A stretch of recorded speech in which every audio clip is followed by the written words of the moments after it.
1945年12月5日，5架美国海军复仇者轰炸机正向正东方执行例行训练任务，却在百慕大群岛上空遭遇了神秘事件。飞行约1个半小时后，中队长查尔斯·泰勒中尉通过无线电报告说，他机上的2个罗盘全部失灵。我们完全搞不清自己在哪里，完全迷失在一个本不该迷路的地方。一整支美国海军飞机中队就此消失无踪。正因为失踪地点特殊，这件事也催生了他们是否被绑架的猜测。3小时后，一架搭载11名机组人员的救援水上飞机 PBM 水手号起飞前往搜索，也同样神秘消失。美国海军史上随即展开了最广泛的一次搜救行动，但至今没有发现任何一名幸存者，残骸、机翼碎片什么都没有。直到今天，我们依然毫无头绪。根据远古宇航员学说，这片面积达50万平方英里的海域存在大量无法解释的物理与形而上学现象，这些神秘能量可能正是导致飞行员、水手、船长进入此地后人间蒸发的原因。人们不得不问，这些人究竟去了哪里？百慕大三角是否是某种外星人使用的超空间门户？是否有可能当你和你的游艇、飞机路过时，就被吸入另一个维度，永远无法回来？百慕大三角之所以特别，首先在于失踪规模。这可不是一架飞机在某处失踪，而是好几架飞机都消失了。现在的问题是，他们到底去哪儿了？不是偶尔找到其中一架的情况，而是大量在百慕大三角失踪的东西，从未被找到，也从未被听说过。如果一架飞机在飞越那片区域时，或者一艘船正在海上航行，恰好遇上不对的时间，难道那片区域会把它们拉到水下去？所以我们在考虑的也许不是被吸上天空的绑架，而是被拉入海底。古代宇航员理论者认为，传说中失落的亚特兰蒂斯之城可能与百慕大三角的神秘失踪事件有关。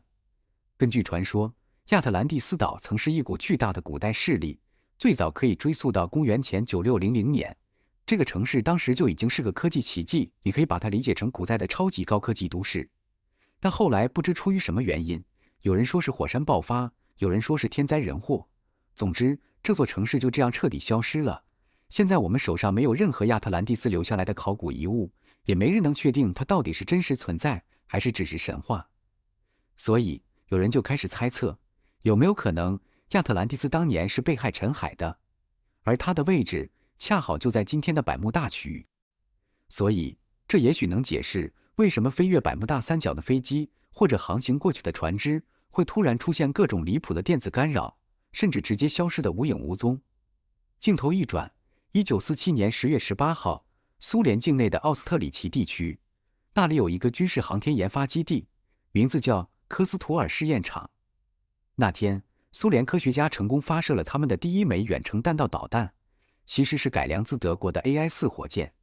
从那以后，这个基地就成了苏联唯一的实弹导弹测试场，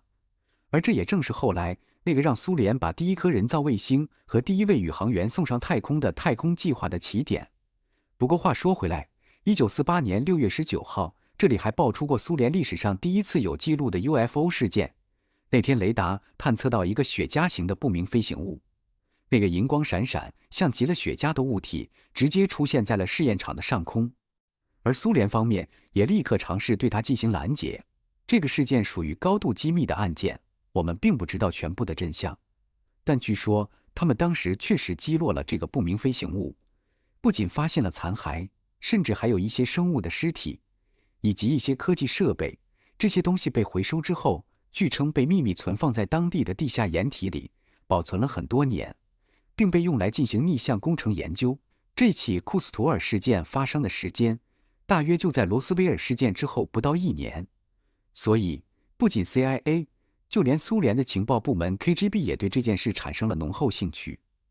因为不管是什么掉在了敌国地盘上，都有可能带来重大的科技突破。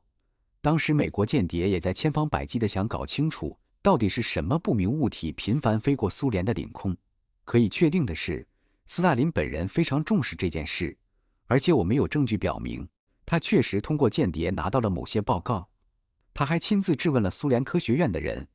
UFO 到底是不是对国家安全构成威胁？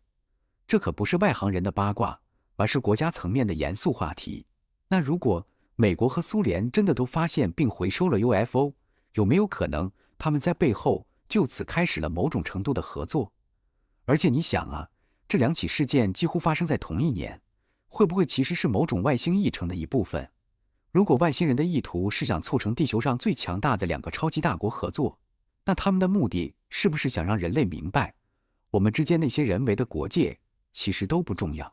真正重要的是，当人类迈向太空的时候，能不能放下内斗，共同面对未知的宇宙文明？如果说外星飞船真的曾在70多年前刻意坠毁在美国和苏联，那这些飞船的研究是否已经带来了隐藏的科技突破，只是我们大众还不知道？那这些外星访客在过去这70年里又去了哪里？是离开了，还是其实一直就在我们身边？古代宇航员理论认为他们一直都在，而最近的一系列事件说明他们可能已经准备好再次现身。时间来到2004年11月14号，美国加州南部外海，距离岸边约100英里。当时，美国尼米兹号航母打击群的战斗机飞行员遭遇了一个不明飞行物。我这样是而11年后的2015年，美国战斗机飞行员再次遭遇 UFO， 并且这一次他们拍下了那个后来火遍全球的视频。大家现在熟悉的 Gimbal 视频就是那时候曝光的。报告显示，那架 UFO 曾在几秒钟内从18288米的高空瞬间降到15.24米低空，在雷达上短暂停留后，又以极高速度脱离，还会进行几乎直角的转向动作，甚至有能力隐身消失在雷达上。这些操作已经完全超出了我们目前的飞行技术范畴。按理说，任何驾驶员在那种加速度下都会被直接压成肉饼。所以唯一的解释是，这飞船周围有某种惯性阻尼场，可以抵消剧烈的 G 力冲击。这款飞行器让人不禁联想到 Bob Lazar 曾经在51区 S4 工作时提到的运动型飞船。他描述说，国防部报告中的一些飞行器表面非常光滑，没有边缘，整体呈现出一种完全统一的颜色，没有引擎舱，没有支架，也没有机翼。这些飞行器的长度大约是46英尺，差不多就是14米左右。根据 Lazar 的说法，它的核心设计是一种由115号元素驱动的核反应堆。这个115号元素被称为燃料，它不仅是能源的来源，也提供了飞行器所有动力的基础。拉塞尔非常坚持，他亲眼见过这艘运动型飞船实际在飞行中运行。当然，也有人怀疑说反重力推进器这种东西不过是科幻小说里才会出现的。但问题是，它真的只是科幻吗？